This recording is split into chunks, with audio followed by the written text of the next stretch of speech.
I was still holding the silver-wrapped gift when the scream tore through the air. It shot across the parking lot like something sharp. Something panicked. Something meant for someone else, but I heard it anyway. My fingers tightened around the ribbon, and for one strange moment, all I could think was how light the box suddenly felt. My name is Elyra Whitcomb, and 5 minutes before that scream, before the shouts, before the chaos I had walked out of my daughter's wedding, I had not slammed a door. I had not said a word. I had simply lifted the gift from the folding chair they assigned me outside the ballroom, right next to the trash cans, and stood up. Marielle caught my eye through the doorway, veil in her hand, bouquet balanced at her hip. She did not look surprised. She only leaned in, lips curling, and whispered, "Guess you do not count." The tone hurt more than the words. She turned away before I could answer, calling for the photographer, telling someone to adjust her train. Everyone else kept smiling. No one noticed me take a breath, steady myself, and walk past the servers carrying trays of drinks. No one stopped me as I crossed the lobby. Not even my ex-husband, Garen, though he glanced up long enough to register that I was leaving. Outside, the air felt colder than it should have. I held the gift to my chest and crossed the lot toward my car, the gravel crunching under my shoes. My keys were already in my hand when the scream came, a piercing, broken sound that made several guests rush out of the glass doors behind me. Someone shouted. She went pale. "Somebody help her." Another voice called for the groom. Another told someone to sit her down. Footsteps scattered. A chair scraped across the floor inside. I did not turn around. Not because I wanted to be cruel, but because I finally understood something I should have learned years ago. My presence had never been welcome in that room. I opened my car door, set the silver gift on the passenger seat, and breathed in as the noise behind me grew louder. I had no way of knowing how quickly that moment would unravel everything waiting inside for Chapter 2. Earlier that afternoon, I walked into the Lakeside Harbor venue with a quiet kind of hope. I had spent 3 months saving for the deep blue dress I wore, the one I thought Marielle might actually compliment. My hands shook only once when I checked my phone to see if she had sent any last-minute instructions. She had not. A woman with a clipboard approached me. "You must be Elyra Whitcomb," she said, adjusting her headset. "Yes. I am here for my daughter Marielle's wedding." Her smile held steady until she glanced down at the seating chart. Her finger hovered, then froze. "You're listed in the auxiliary section." "The what?" I kept my voice soft, not wanting to attract attention. She swallowed. "It is the overflow seating. I can show you." I followed her down a side hall. We passed the double doors that led to the ballroom, where laughter rose and glasses clinked, and stopped at a narrow corridor near the service area. There, pushed against the wall, sat a single folding chair. Beside it, 2 large trash bins waited for the staff to empty after dinner. "This cannot be right," I murmured. "There must be another list." The coordinator's face tightened with discomfort. "Your name is here." She pointed. A small card rested neatly on the chair, Elyra Whitcomb, bride's mother. The intentional cruelty of it hit me like a shove. A soft snicker drifted from behind. I turned. Marielle stood at the end of the hall, veil draped over one arm, bouquet in the other. She watched the scene unfold with a faint smile pulling at her lips. Her bridesmaid whispered something in her ear, and they both laughed before disappearing back toward the ballroom. I forced a smile at the coordinator. "It is fine. Thank you." I lowered myself onto the cold chair, smoothing my dress to keep my hands from trembling. "It is her day," I whispered to myself. "Just let her have it." A server pushing a cart nearly bumped my knee as he passed. I tucked my gift onto my lap and fixed my eyes on the ballroom doors, trying to pretend I belonged somewhere close to that celebration. Why would my own daughter want me hidden from her wedding? The folding chair creaked when I shifted, the gift still balanced on my knees. The ballroom noise faded behind the closed doors, and in that thin quiet, the past came back with the same heaviness it always carried. I raised Marielle mostly alone after the divorce. Garen left with a suitcase and a list of reasons why everything was my fault. He did not say them to me, he said them to her. I remembered the first time I heard her repeat his words. She was 11, sitting at the kitchen table, hair tangled from sleep. She pushed her cereal away and said, "Dad told me you walked out first." "No," I whispered. "I stayed." She shrugged. "He said you ruined things without meaning to. It only grew sharper with time." By the time she reached high school, she had perfected the tone Garen used on me for years. "You do not know how to show love," she told me once, right before slamming her bedroom door. Another night, during an argument about curfew, she threw out, "Dad says you cannot handle responsibility." Each sentence landed like it came from him, not her. The same phrasing, the same rhythm. There was one birthday I will never forget. She had just turned 16. I spent 2 weeks planning a surprise dinner. Her favorite cake, her favorite songs, a stack of old photo albums. When she did not arrive, I called Garen. He answered as if he had expected the call. She did not want the pressure. Let her be. The pressure of her own birthday, I asked, gripping the phone tighter. "You always try too hard," he said. "She just wants space from you." The cake melted on the counter that night. When Marielle finally came home, she never asked what I had planned. She only said, "Dad said you would make a big deal out of it." Sitting in the hallway now, listening to laughter drift from the ballroom, I could finally see it clearly. I had been the family scapegoat for more than 10 years. Every slight, every cold shoulder, wrapped in the same excuse, "You are always fine." As if being strong meant I did not need to be seen. When did being strong turn into being disposable? From the hallway, I could see everything through the narrow strip of glass on the ballroom door. Every toast, every laugh, every camera flash landed like a reminder of where I was not welcome. I shifted the silver-wrapped gift on my lap, trying to keep my hands from shaking. A server pushed past me with a bin of empty bottles. The wheel clipped my shoe. "Sorry," he muttered without slowing. Another staff member squeezed by with a tray of desserts. "Move your chair a little," she asked, already nudging it aside before I could answer. It was as if I was furniture, something to step around. I kept my eyes on the glass. Inside, Marielle stood near the head table with her bridesmaids gathered around her. She lifted her veil slightly, checking it in a handheld mirror. One of the bridesmaids whispered something. Marielle followed her gaze. Their eyes landed on the hallway. On me. Marielle pointed, said something behind her hand, and the group burst into soft laughter. The kind of laughter people use when they think the target cannot hear them, or when they hope she does. A bridesmaid pressed her palm to her mouth, trying to stifle her grin.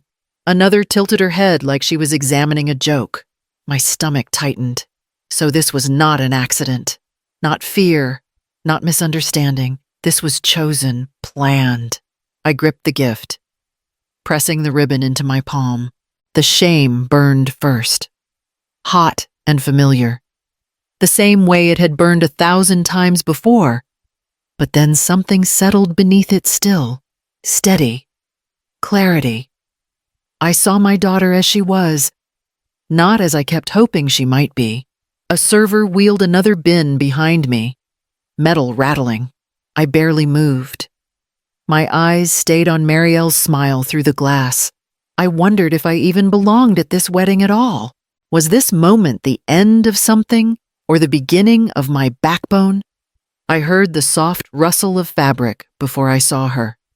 Marielle stepped into the hallway with her bouquet clutched lazily at her side, her veil trailing behind her like a streak of white smoke. She did not bother hiding the smirk this time. "So you actually sat here," she said. Glancing at the folding chair, "I wondered if you would." I held the gift tighter. It was where I was placed. "You should be grateful you were invited at all." She adjusted a petal on her bouquet, as if correcting something minor. "Some brides would not have bothered." I kept my voice steady. I did not expect special treatment. Just a seat inside would have been enough. She scoffed. "You always make things dramatic without trying. I did you a favor putting you out here. You do not understand how to act in front of Evan's family." I blinked. "Act. You know exactly what I mean." Her tone sharpened. "They want people who look polished, who know how to talk about the right things. Well, you do not fit the image." Something cold moved down my spine, but I did not let it show. "So you hid me." She shrugged. "It is not hiding. It is managing expectations. You could have spoken to me. And here you complain." "No thanks." She leaned closer. "Dad was right. You always want to be the center even when you pretend you do not." "I have never wanted that," I whispered. "Exactly," she said. "You do not even know when you embarrass yourself." She stepped back, lips curling. "Face it. Mom, you do not count. You never have." The words did not slice the way they once would have. They landed, but softly, like something I no longer needed to carry. I stood, smoothing my dress, meeting her eyes without lowering mine. "If that is how you see me, then I have nothing left to prove." She opened her mouth, but I did not wait. I stepped past her, letting the hallway air settle between us. What happens when a mother stops begging to be loved? I reached for the gift the moment Marielle disappeared back into the ballroom. The silver paper felt cool against my palm. The ribbon pulled so tight it left a faint line across my fingers. I had wrapped it with care the night before, imagining a moment that would feel nothing like this one. Inside the box lay a crystal frame and a stack of folded sheets, screenshots printed from 3 months earlier. I had kept them hidden in a drawer, telling myself they were not mine to expose, that whatever Marielle did with her life was her decision. But the words on those pages had followed me. They clung. I could still hear the voice of the woman who showed them to me. Tessa, a former co-worker of Marielle's, had run into me by chance outside a bookstore. She asked how the wedding planning was going, then hesitated. Lowering her voice, "I do not think she is marrying him for love," Tessa had said. "She talks about Evan like he is a project. She said once that a few tears get her anything she wants." She laughed about how naive he is. I remembered the way my throat tightened. Why would she say that Tessa had shrugged? It was loud. She probably thought no one was listening, but someone had been listening. And someone had taken screenshots when Marielle bragged later in a group chat. Phrases like, "He will never know," "The Lorne name opens doors," and "I will get the house by Christmas" still echoed in my mind. I never intended to use any of it. I had convinced myself that silence was safer, kinder, that intervening would only make things worse. But as I sat in that hallway, pushed aside and laughed at, something in me shifted. Protecting her lies would only hurt more people. I stood, gripping the gift, and walked toward the exit. My steps felt oddly light, as if the ground tilted beneath me. When I reached the outer door, I stopped. My reflection stared back at me in the glass, tired, but steady. "I will not protect a lie that destroys others," I whispered. The wind pushed at the door, urging me on. Would the truth heal me or burn everything down? I pushed the door open and stepped back into the dim corridor. The music from the ballroom rolled toward me in steady waves, muffled but bright. I did not look in. I did not need to. My hands tightened around the silver-wrapped gift as I walked past the restrooms, past the coat rack, past a pair of distant cousins who pretended not to recognize me. The gift table sat near the entrance to the ballroom, covered in white cloth and stacked with bright bows and neat envelopes. A small wooden sign read Marielle and Evan in looping gold letters. I approached slowly, the weight of the box feeling different, now heavier in meaning than in size. A bridesmaid noticed me first. I recognized her from the rehearsal dinner. Though she had not spoken to me then either, she nudged another woman and whispered behind her hand. When I reached the table, she stepped forward with a tight smile. "Changing your mind," she asked. "Decided you do want to be part of the celebration." I set the gift down on the top of the pile, pressing the corners gently so it would not slide. "No," I said. She raised a brow. "Then what are you doing?" "I am finished." Her smile faltered, confusion flickering across her face. She seemed ready to say more, but I was already turning away. My hands felt strangely empty as I walked back down the hall, past the chatter, past the clinking glasses, past everything I had tried so long to hold together. At the exit, the cool air swept in again. I stepped outside without hesitation this time. No second thoughts. No glancing back. My footsteps were quiet, but they felt like the first honest sound I had made in years. What happens when someone finally decides to stop playing the role you wrote for them? I was already outside when the chaos began, but later, I would learn every word from the people who watched it unfold. Inside the ballroom, someone shouted over the music, "Let them open one gift."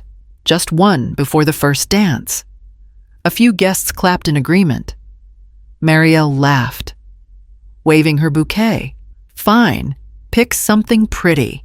A cousin reached for the stack and lifted the silver-wrapped box I had placed on top. "This one looks fancy," he said. "Open it." Marielle took the gift with a smile she had practiced for weeks, chin lifted, eyes soft, every part of her rehearsed. She tugged the ribbon loose and peeled back the silver paper. Still laughing at some joke whispered beside her. The laugh stopped first. Then the color drained from her face. What is this?" Her voice thinned. She pulled out the crystal frame, then the folded sheets beneath it. The first page slipped from her fingers and drifted to the floor. A guest bent to pick it up, scanned the text, and gasped. Evan stepped forward. "Let me see." He took the pages from her trembling hands and read aloud, voice tightening with each sentence. "You said you would get the Lorne house by Christmas. You wrote that I was easy to handle. You bragged about crying to get money from me." The room fell quiet. Bridesmaids shifted. Someone dropped a fork. Marielle shook her head violently. "These are fake." Someone planted Dr. Helena Lorne, Evan's mother, stepped between them. "These were sent to me this morning," she said. "I wanted to see how you treated your own mother before I believed them." Marielle's eyes widened. "This is Elyra. She is jealous. She always ruins Evan said. His voice broke, then steadied. He reached into his jacket and laid a document on the table. "This is an annulment petition. I already signed it." A scream tore out of Marielle's throat, raw, desperate, unmistakable. Chairs scraped. Guests backed away. The wedding splintered in real time. What does a family look like when the masks fall off all at once? The road back to Portland blurred in a soft layer of evening fog, the kind that makes headlights look like smudged gold. I kept both hands on the wheel, steady, letting the quiet fill the space Marielle's voice used to occupy in my mind. My phone buzzed in the cup holder. Then again. Then again. By the time I reached the first stoplight, the screen showed 9 missed calls from Marielle, 4 from Garen, and several from relatives who had not spoken to me in years. One voicemail came through while I was turning a corner. Someone sobbing. Someone shouting it did not matter which. I did not press play. At the next red light, another notification appeared.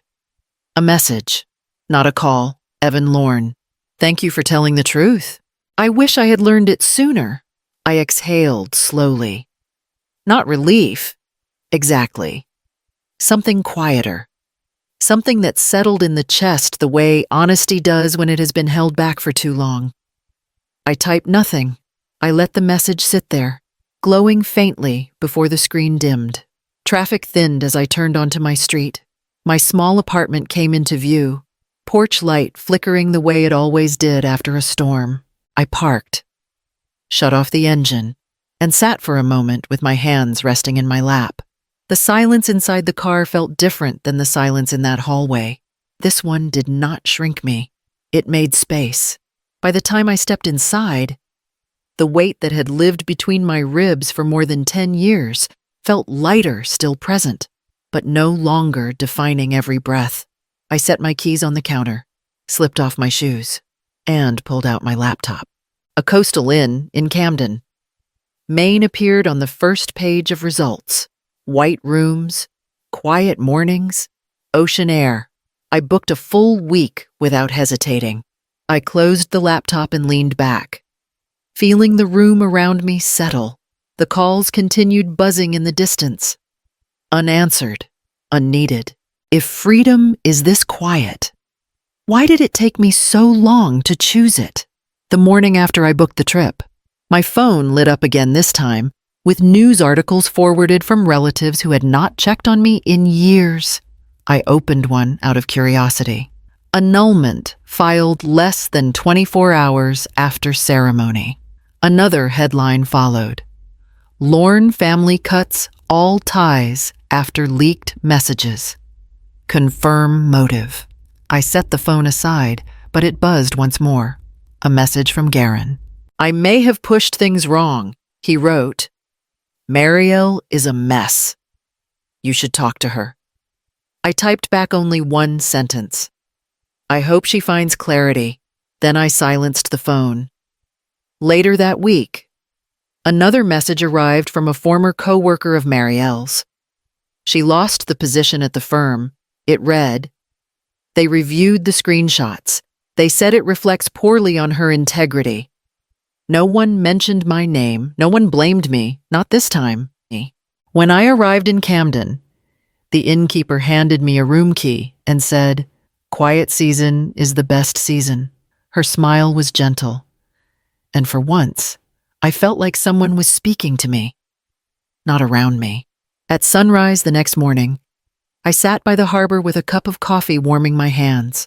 A man nearby nodded politely as he passed, not recognizing me, not expecting anything from me. No demands, no explanations, just space. My thoughts drifted back to the folding chair in that hallway, the way it had pressed into my back, the way everyone had looked right through me, and then to the moment I walked away, the air sharp with the sound of my own footsteps. Marielle had said I did not count. She had said I never had, but sitting there with the harbor stretching quietly in front of me, I finally understood the truth. Walking away was not abandoning my daughter. It was choosing myself. I stood, finished my coffee, and breathed in the salt air. The day felt open, waiting, mine, at my daughter's wedding. They sat me in the hallway. Today, I sit wherever I choose. When you stop waiting for a seat at someone else's table, what kind of life could you finally build?